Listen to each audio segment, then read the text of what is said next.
जय हिंद दोस्तों। आज के इस सेशन में हम लोग जीएस के इंपॉर्टेंट क्वेश्चंस को कवर करने वाले हैं।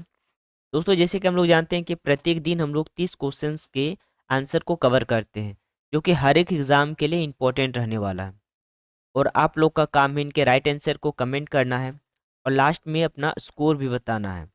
30 क्वेश्चंस में से जितना आंसर सही हुआ है, आप लोग को लास्ट में स्कोर भी बताना है। तो चलिए क्वेश्चन स्टार्ट कर लेते हैं। देखिए, मानव में ऑटोसोम्स की कुल संख्या कितनी होती है? ऑटोसोम्स की कुल संख्या मानव में कितनी होती है? 11 जोड़ी, 16 जोड़ी, 22 जोड़ी या फिर 23 जोड़ी? तो देखिए, इस क्वेश्चन का राइट आंसर हो जाएगा 22 जोड़ी। और अगर फीमेल में देखा जाए तो एक्स क्रोमोसोम, और मेल में देखा जाए तो वाई क्रोमोसोम।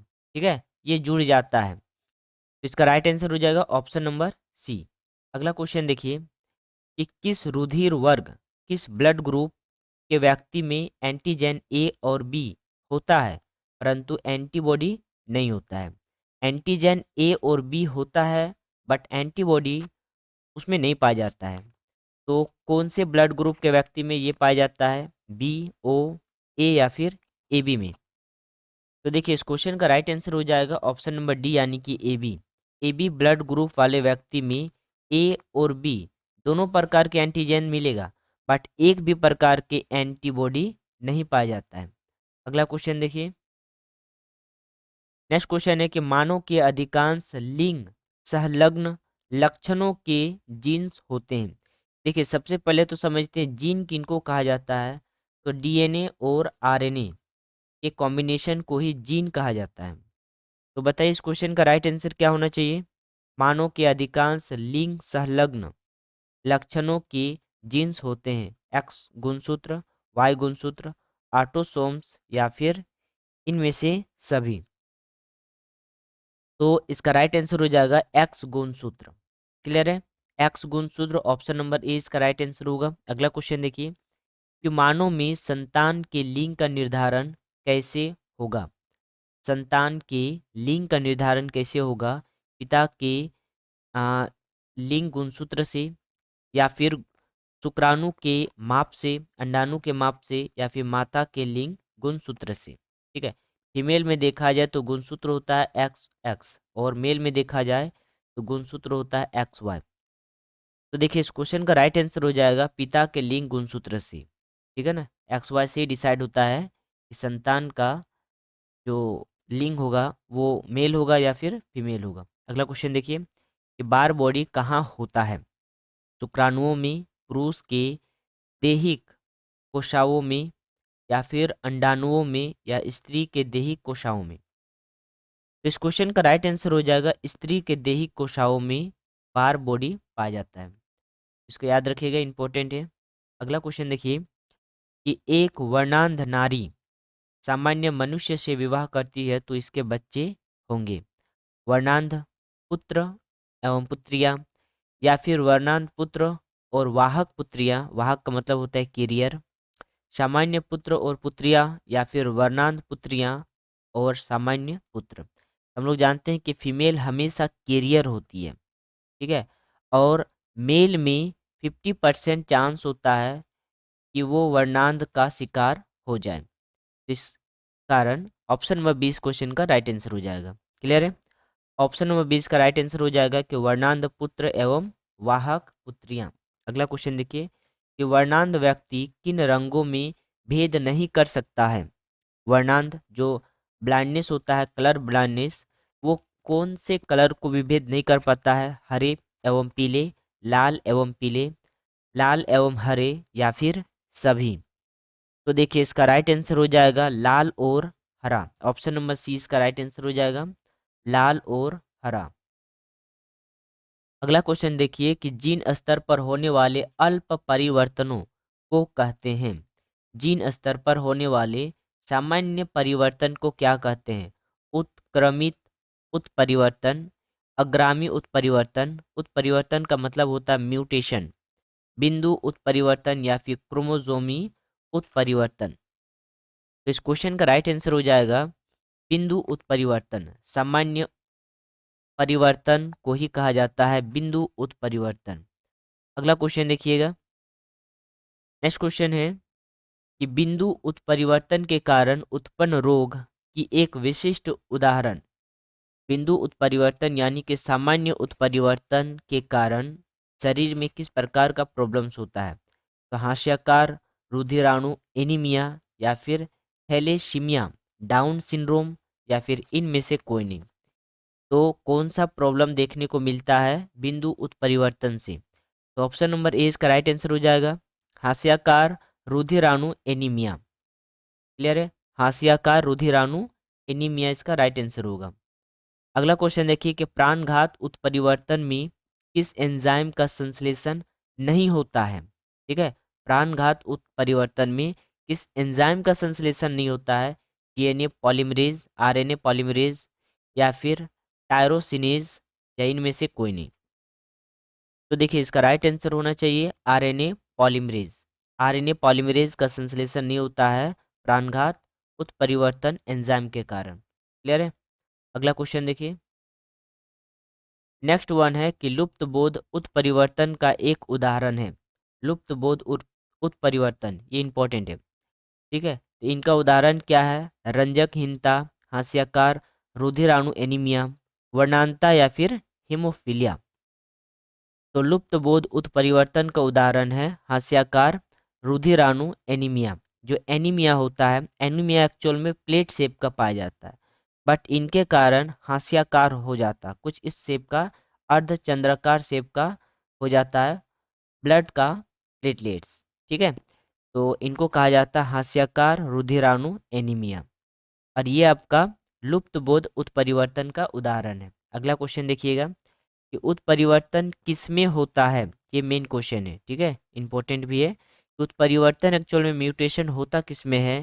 तो इंट्रॉन्स में, सिस्ट्रॉन्स में, प्रोटीन्स में, या फिर आरएनए में। आरएनए का फुल फॉर्म होता है राइबो न्यूक्लिक एसिड। और आरएनए क्या करता है?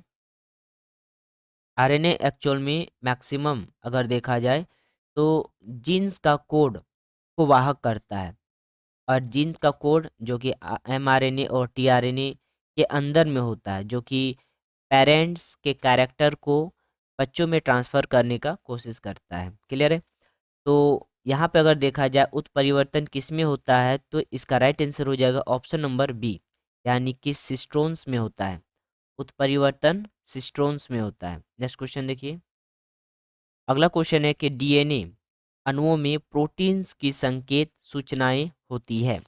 डीएनए का फुल फॉर्म आप लोग कमेंट बॉक्स में कमेंट कीजिएगा, डीएनए का फुल फॉर्म क्या होता है? क्वेश्चन है कि डीएनए अणुओं में प्रोटीन्स की संकेत सूचनाएं होती है।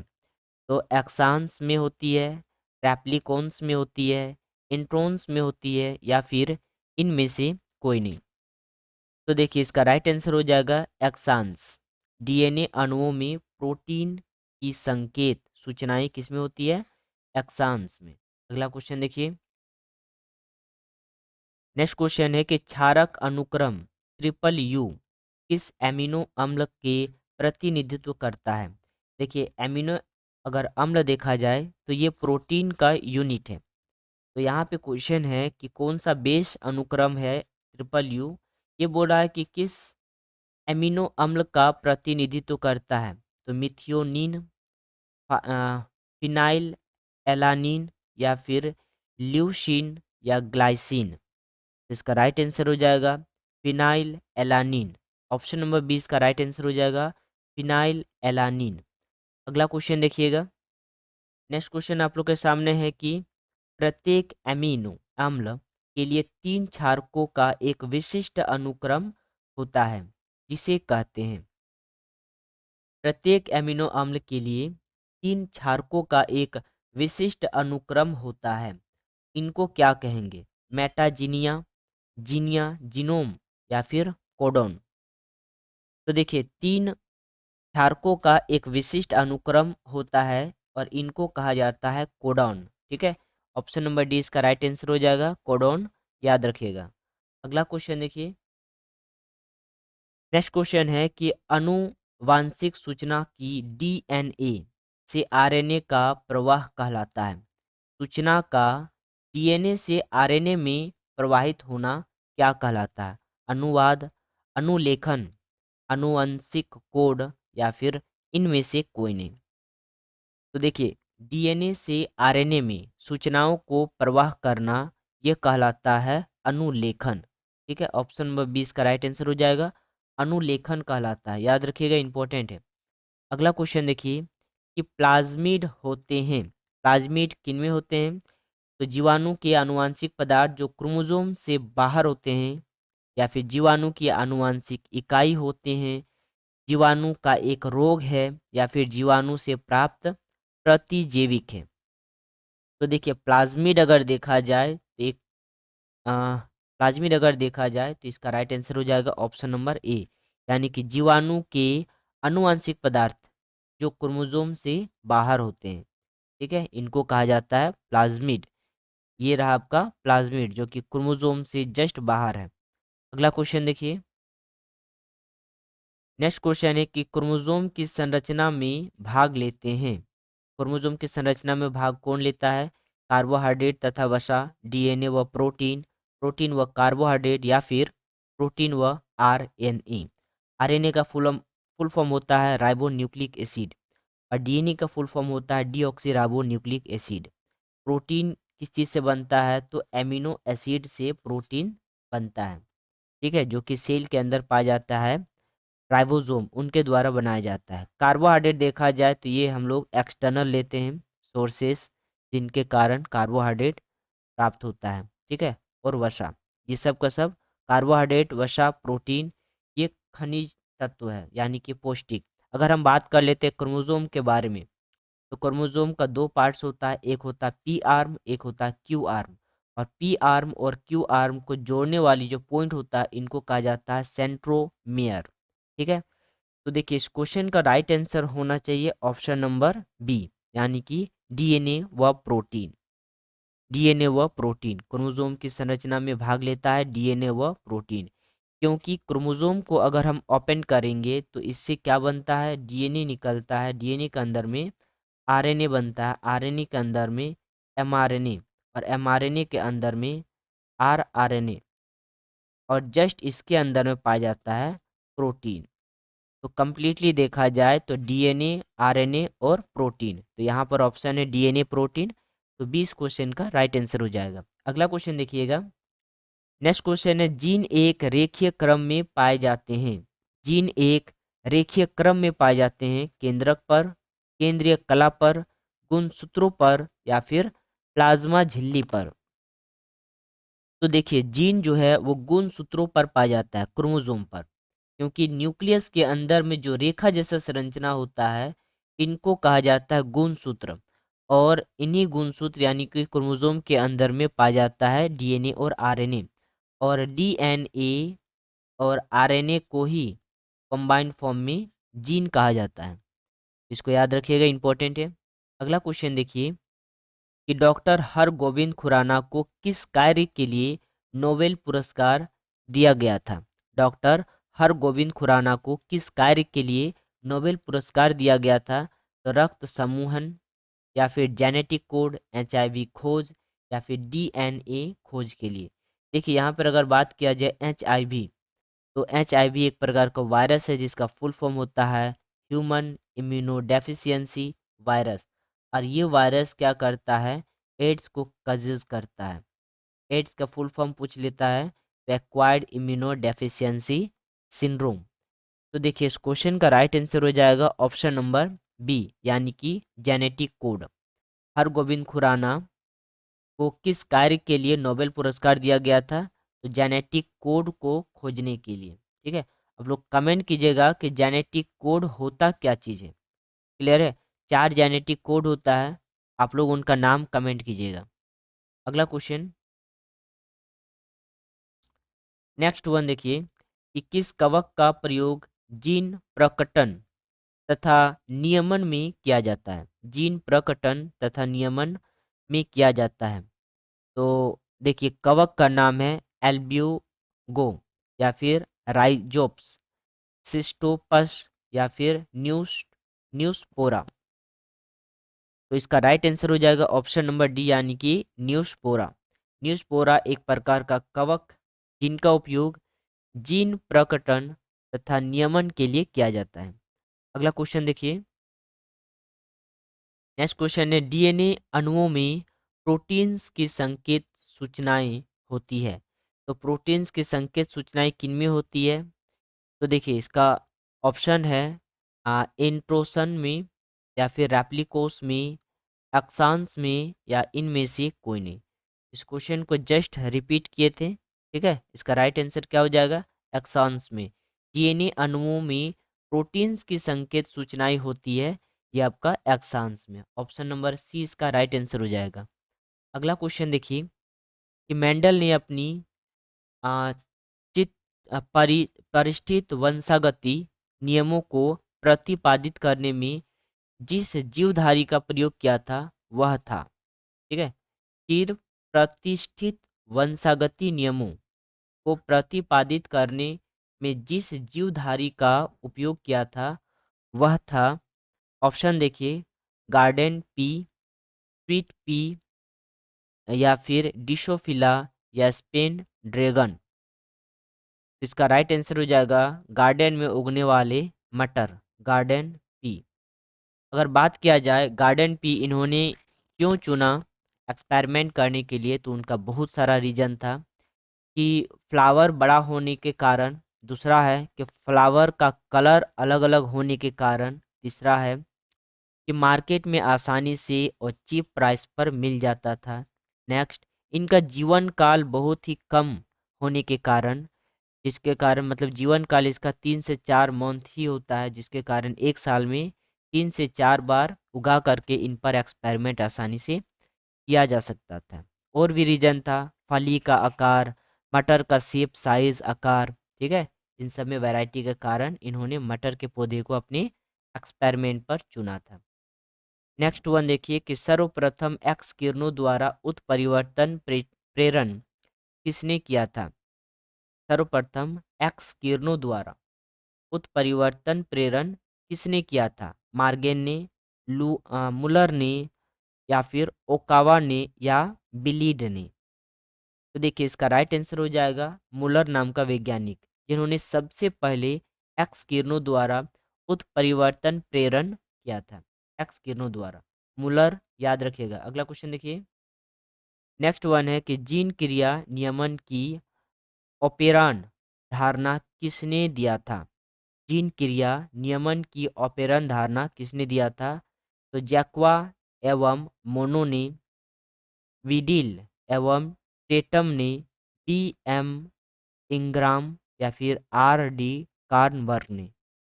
तो देखिए इसका राइट आंसर हो जाएगा जैक्वा एवं मोनो। ऑप्शन नंबर ए इसका राइट आंसर हो जाएगा, जैक्वा एवं मोनो।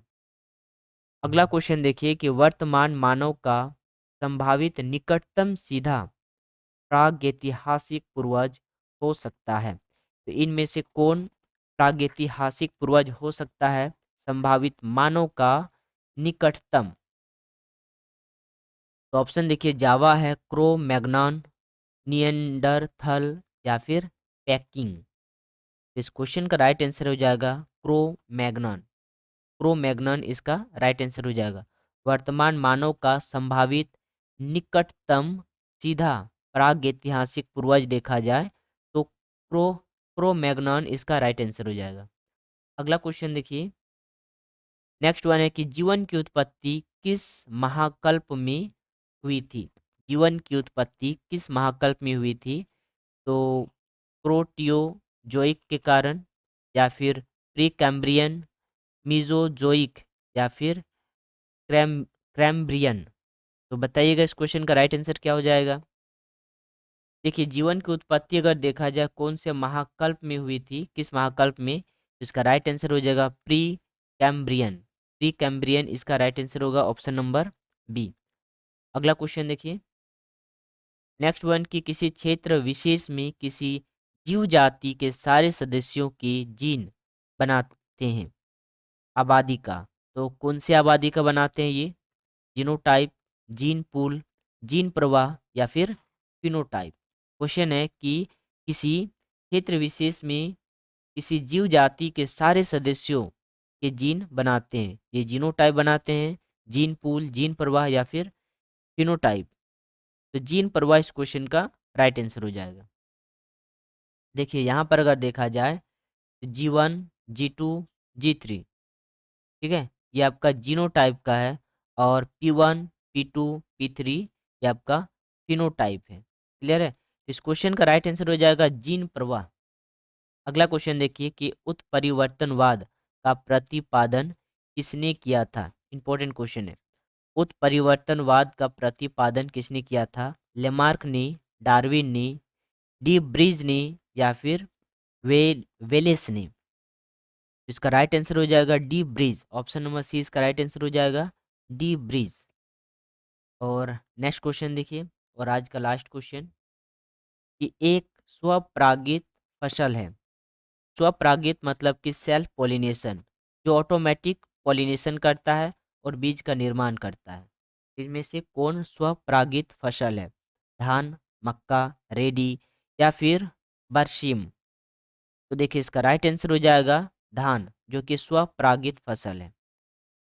चलिए दोस्तों, मिलते हैं नेक्स्ट क्लास। Thank you.